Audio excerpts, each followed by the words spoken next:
Sony announced at the CES 2023 event last night that there's going to be multiple PSVR2 games coming out at launch. In today's video, guys, I'm going to go over 10 PlayStation 5 games that need to be updated with PSVR2 in 2023. Let's get started. What is going on, guys? Jim here with a video today. And yes, last night I made a video around 10 p.m.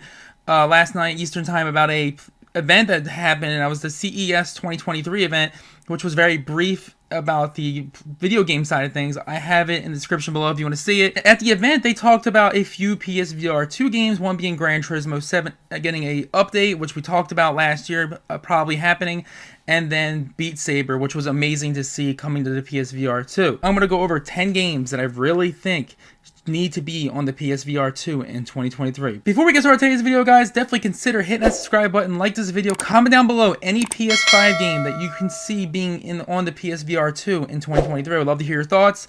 Let's just get started with today's video.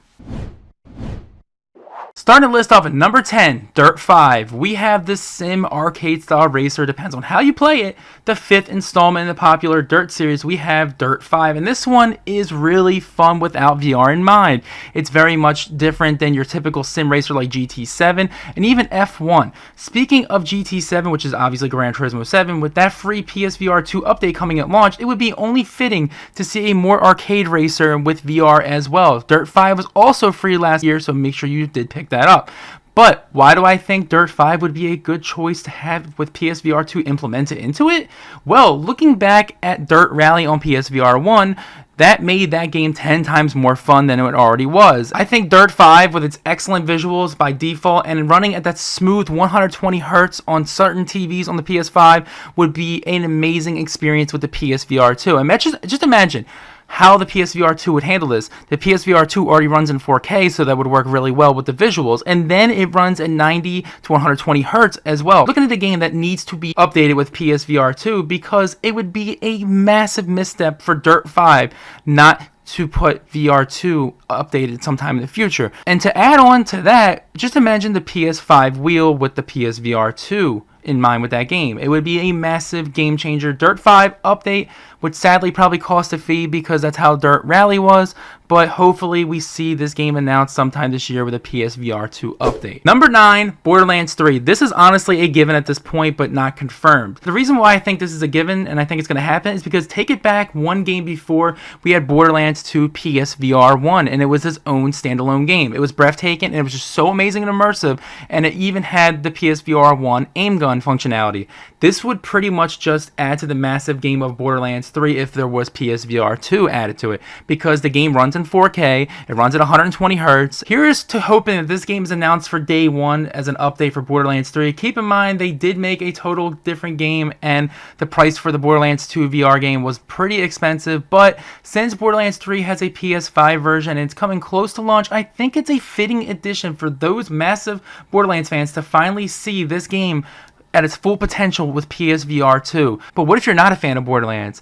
I think the PSVR2 update would really bring a new and surreal immersive experience that would really hook anyone to the game. Just because I was the same way with Skyrim, and I really didn't like the original Skyrim on other consoles, so this would made it fun with PSVR. Number 8, Metro Exodus. This is another first-person shooter just like Borderlands, but this one's a little different. This one is more on the lines of something with mutants in it and zombies and stuff like that. It is a story-driven first-person shooter experience as well. It's not your typical just shoot and loot. It's more of a really deep story-driven game. Leaning more towards Wolfenstein, if I had to say a similar game, then obviously Borderlands is not.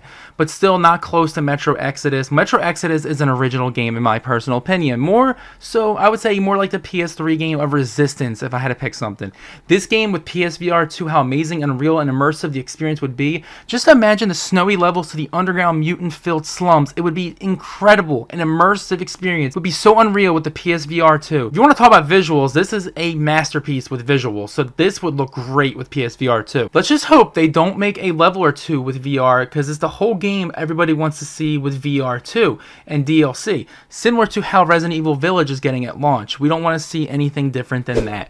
Number 7, Need for Speed Unbounded. This game just came out, And this is honestly one of the best Need for Speeds in quite some time. Yet again, another racing game, but this time it's a full arcade racer. This is in PSVR 2 would be amazing. I have played several PSVR 1 racing games like Drive Club and Dirt Rally, just to name a few, but Need for Speed was never updated with any PSVR functionality, which honestly is a bummer because fast and octane racing games like Need for Speed would be meant to be in VR in my personal opinion. Think about it. Need for Speed Unbound really is an amazing praise as one of the best modern day Need for Speed racing games in general, considering the other bad ones they made from the past 10 years. I also have played a game called Wipeout, the Omega Collection, the original Wipeout games from the PS Vita and PS2, and I'm telling you, that collection was a massive immersion in VR. Number 6, we have Dying Light 2. Number 6, we have another first-person action game, but this time it's more on the lines of a survival horror action game, more so than Metro Exodus, which has got a lot more shooting elements to it. Imagine parkour and its high exhilarating jumping from rooftop to rooftop in PSVR 2,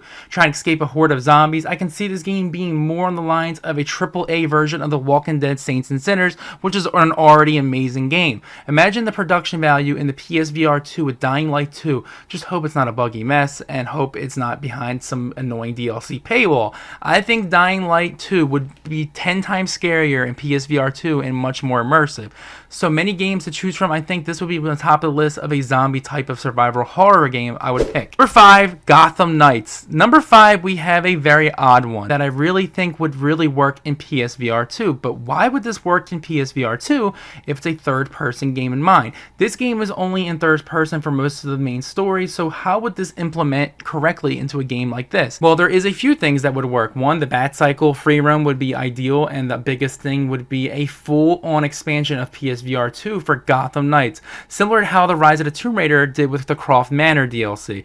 This time, it would be more of the Belfry instead of Croft Manor, and maybe even an added mode that could be similar to the Arkham VR style game, but I think the Belfry would work best. Maybe there'll be an expansion to investigating Arkham Asylum this time and looking at all the villains and from the classic series. It'd be a really cool addition to add the Arkham Asylum section. It never really was explored enough in Gotham Knights. I think that would be a really good PSVR 2 add-on. Number 4, Call of Duty Modern Warfare 2 Remake. Number 4, we have the brand new installment in the ever-growing series that's one of the most pulverizing series out there to date. The Call of Duty franchise, but this one would be obviously the most recent Modern Warfare 2 Remake because it's on PS5 and it's the newest edition. And I've played the first Modern Warfare Remake and was shocked and upset to see they did not update that with a PSVR 1 update, considering Infinite Warfare had its very lackluster and short VR 1 added mode, which was really underwhelming to be honest. This time around, I could see the whole game being played in PSVR 2 and even the online and added modes.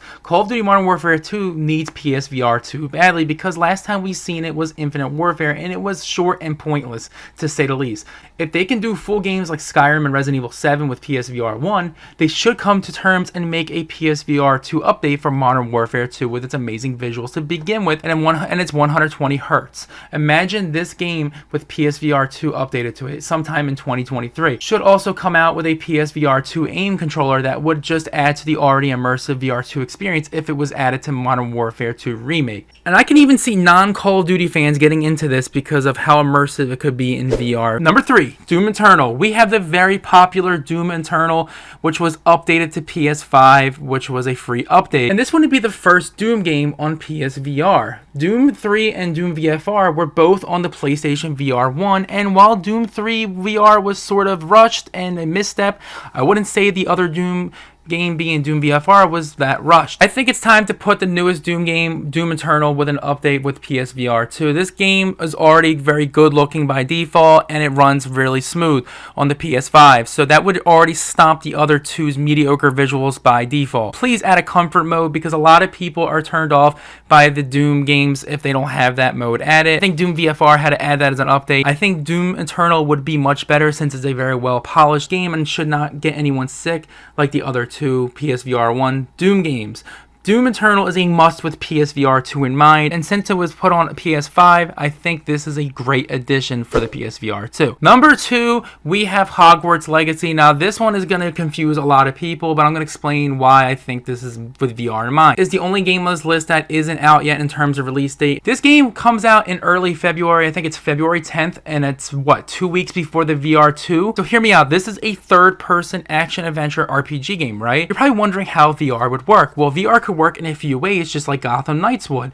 The classes in Hogwarts to the just roaming around the amazing landscapes of Hogwarts would really be breathtaking with PSVR2. The only thing we're not going to see, and it's been confirmed, is Quidditch. So if I would have known there would have been Quidditch in this game, that would already be a default VR2 mode by any means necessary. That would definitely be in the game. I'm almost 100% sure. The world of Harry Potter is something that has VR2 in mind, and I think that in 2023, we should see PSVR2 update to Hogwarts Legacy. Maybe on day one, maybe it's going to be sometime later. I would definitely say sometime later because they want to see how successful the game is first. And that leaves me with number 1, Grand Theft Auto 5. We have a game that's been ported from multiple generation of consoles, starting out on the PS3 and 360, went to the PS4 and Xbox One, and now it's on the current generation consoles of Xbox Series X and S and the PS5. GTA 5 has been around since 2013, which is nearly a decade at this time of the recording, and I think since they won't add story content, since we've been asking for that since day one, and just continue to do their online stuff, which I get is cool, but myself and a lot of people and a lot of GTA fans would want GTA 5 DLC in the story mode department because it is a Grand Theft Auto game, and a lot of people started playing those games obviously as story-driven games. So the real question is, why would this be on the list as for PSVR 2? And honestly, for one, it would be a 10-year anniversary type of add-on. Number 2, well, let's take it back to the PS4 when they added first-person mode in the entire game. Just imagine the racing mode online, to its playing the story mode and its vehicle sections, to even on-foot chasing goons down in Los Santos, and just the absolute amazing immersion of being on a plane in VR2 would definitely blow Ace Combat 7 out the water in terms of production value. This is a must. GTA 5 PSVR 2 is more so of a game that needs VR2 than any other game on this list, period, because it needs change, and that is number 1. Alright guys, that's it for today's video. Those are just some of the games I think that would be really beneficial with PSVR 2. This is obviously not a definitive list. This is just my opinion. I really hope that these 10 games make it to PSVR 2 in 2023. Could be 2024. Could be 2025. Who knows? I just really think that these games are big ones that need to be updated for the PSVR 2. Let me know in the comment section below any PlayStation 5 game that you would love to see with PSVR 2 in 2023. I would love to hear your thoughts. Alright guys, that's it for today's video. Stay awesome, stay positive, and most of all, stay safe. Peace out, guys.